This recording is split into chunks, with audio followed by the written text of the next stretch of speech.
नमस्कार दोस्तों, आप देख रहे हैं समाज की नज़र। मैं हूं आपके साथ राजीव।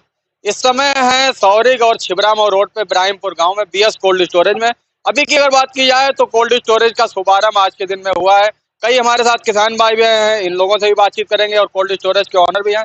इस बार क्या किसानों को बेहतर सुविधाएं मिलेंगी? पिछली बारी पहली वर्ष कोल्ड स्टोरेज चालू हुआ था, इस बार दूसरी वर्ष है, क्या किसानों को बेहतर सुविधाएं मिलेंगी?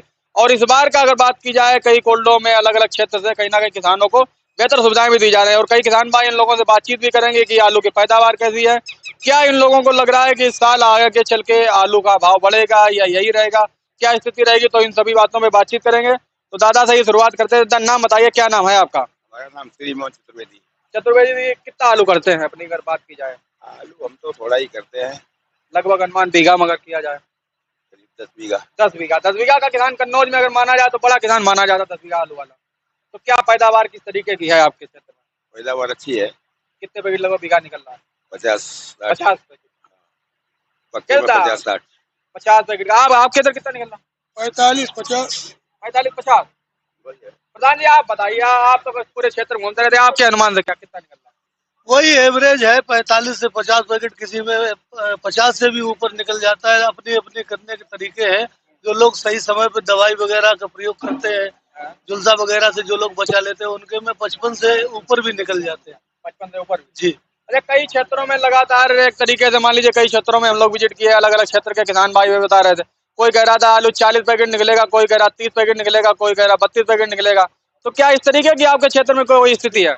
हाँ, 45 से 50 के बीच में है। लगभग सभी खेतों के आसपास क्षेत्र। हाँ। आप बताइए मैंने साहब। लगभग ऐसा है, मौसम की मार रही है। शुरू में जब आलू गड़ा था तब गर्मी पड़ रही थी, फिर एकदम पाला और ये झुलसा की शिकायत एकदम आई जनवरी में। उसका असर आलू पे देखने को मिला। आप तो मान लीजिए इसी क्षेत्र के रहने वाले हैं, तो क्या एवरेज आपके हिसाब से लगभग अगर सर्कुलेशन किया जाए तो इस क्षेत्र में किस तरीके की पैदावार है? पैदावार लमसम 20% कम है पिछली साल से। पिछले साल? हाँ, एक एवरेज के मुताबिक 45 और 50 पैकेट का निकलेगा। पिछली साल 60 और 70 का निकल रहा था। पिछले साल 60 और 70 का। ठीक है, तो उसके करीब बीघा पे ये मान लो 5-7 पैकेट कम है। अच्छा, तो क्या अनुमान लग रहा है अगर भाव की बात की जाए, कोल्डो में हम लोग लगातार देखते भी रहे, तो इस बार से क्या भाव खुलेगा, क्या उम्मीद लग रही है, क्या भाव खुलेगा? देखिए ऐसा है, ये आलू का एक चक्र रहता है कि एकदम प्लांटर से खुदाई होती है तो एकदम मंडियों में पहुंचेगा। तो मंडियों में जाम आएगा तो आलू सस्ता रहेगा। कोल्ड की स्थिति, कोल्ड में डालने से आलू का भविष्य है। हाँ, मेरे हिसाब से पिछली बार जैसा रहेगा या कुछ थोड़ा ऊपर नीचे होगा? ऊपर नीचे लमसम वही 300, 350, 400 तक बिकेगा। 450 तक, 300-350 सफेद, 400-450 तक ये लाल आलैंड बिकेगा मंडी में। हाँ, और कोल्ड स्टोरेज में वही मेरे हिसाब से 800-900 करीब रहना चाहिए। कुल मिला के अगर बात की जाए तो कई अनुभवी लोगों से भी हमने बातचीत की लगातार। सभी लोगों का मानना है कि आलू की पैदावार लगभग में 15 से 20% कम है और औसतन अगर माना जाए तो लगभग 10 से 12% हमारा अनुमान कहता है कि कन्नौज जिले में आलू की पैदावार कम है। और अगर बात की जाए तो कन्नौज में 27 नए कोल्डों का निर्माण चल रहा है, जिसमें से 14 या 15 लगभग 18 कोल्ड तक ऐसे हैं जो कहीं ना कहीं सीजन लेने की स्थिति में है। तो कोल्ड स्टोरेज के ऑनर हैं, सर से बातचीत भी करेंगे, किसानों को क्या संदेश रहेगा और पिछली वर्ष चालू हुआ तो कोल्ड स्टोरेज इस बार क्या बेहतर सुविधाएं इस क्षेत्र में देंगे। तो सर आपका स्वागत है समाज की नज़र। सबसे पहले अगर बात की जाए तो किसान भाइयों के लिए क्या संदेश आपका रहेगा? किसान को हम क्या संदेश दे सकते हैं? किसान तो अपने आप में ही मालिक है और भगवान है हमारे लिए। तो और मेहनत करके लेके आता है। पिछली बार भी हमने केवल एक ही उद्देश्य रखा था कि हम ईमानदारी से अपना काम करेंगे और किसान को 5 रुपए 10 रुपए का लालच देके उसको केवल तोड़ लेना उद्देश्य नहीं है। उनका व्यापार, जब आलू बिकता है तो व्यापारियों से पैसा विद इन टाइम मिल जाए। उनको जो भी, जब भी किसी चीज़ की ज़रूरत हो वो उनको पूरी करी जाए। उनका आलू जैसा उन्होंने रखा है वैसा ही आलू निकल जाए। कोल्ड मालिक इससे ज़्यादा कुछ नहीं कर सकता है। ज़्यादा से ज़्यादा अच्छा प्लांट चलाना मेरा उद्देश्य है, जिसमें कि जनरेटर चलाना या किसी भी तरीके से प्लांट की अच्छा चले, जिससे कि आलू बढ़िया निकल के आए। बिल्कुल। आपका कहने का मतलब है कि किसानों का आलू सुरक्षित कोल्ड स्टोरेज से निकालने की आपकी जिम्मेदारी होगी।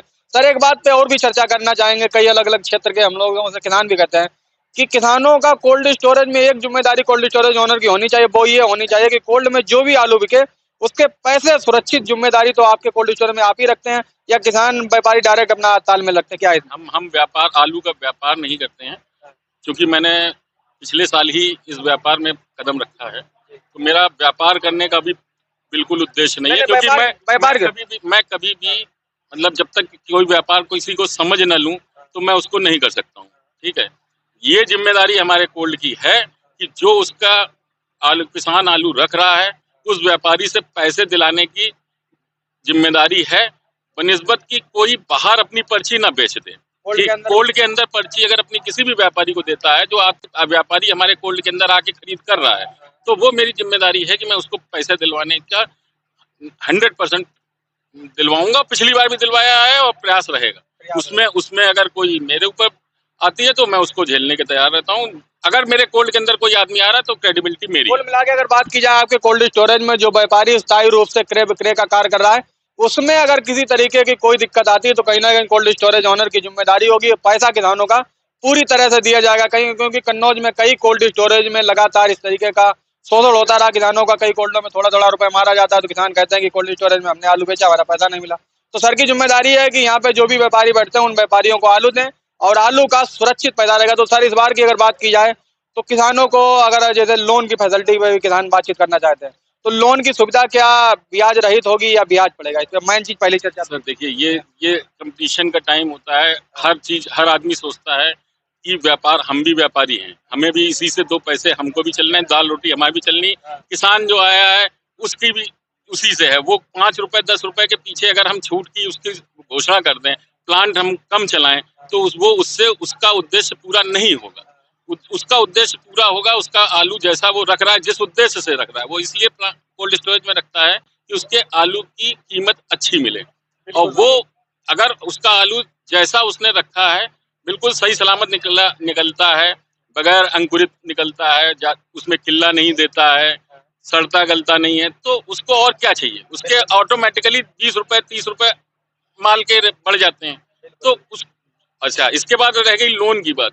तो लोन में सरकार ही अपने किसानों को इतना दे रही है, तो वो क्यों ब्याज पे पैसा लेके कोल्ड स्टोरेज पे ज्यादा ब्याज पे बोले वजन डाले? लेकिन उसके बाद देखिए, जो कंपटीशन का जमाना है, ठीक है, अगर मार्केट हमने इस समय हम सौरिक और छिबरामऊ के बीच में बैठे हुए हैं, लेकिन हमने सौरिक में पिछली बार 5 रुपए ज्यादा बढ़ा था, लेकिन सौरिक भाड़ा का अलग भाड़ा था, छिबरामऊ का अलग भाड़ा था। छिबरामऊ में सबसे सस्ता भाड़ा था, हमने छिबरामऊ के भाड़े को कॉपी किया।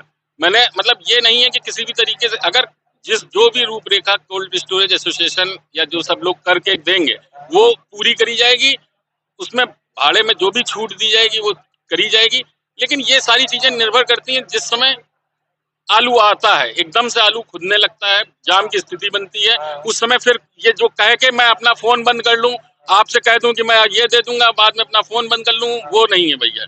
यहाँ पे जो भी बात है, आप मतलब ये जो भी है, मेरा खुद में किसी भी व्यापार में मैं गया हूँ तो उसमें मेरी क्रेडिबिलिटी पे ही ऊपर व्यापार कर रहा हूँ, आज भी करूंगा और जीवन तक जब तक रहूंगा। ये मेरा कोल्ड मेरे पिताजी का सपना था।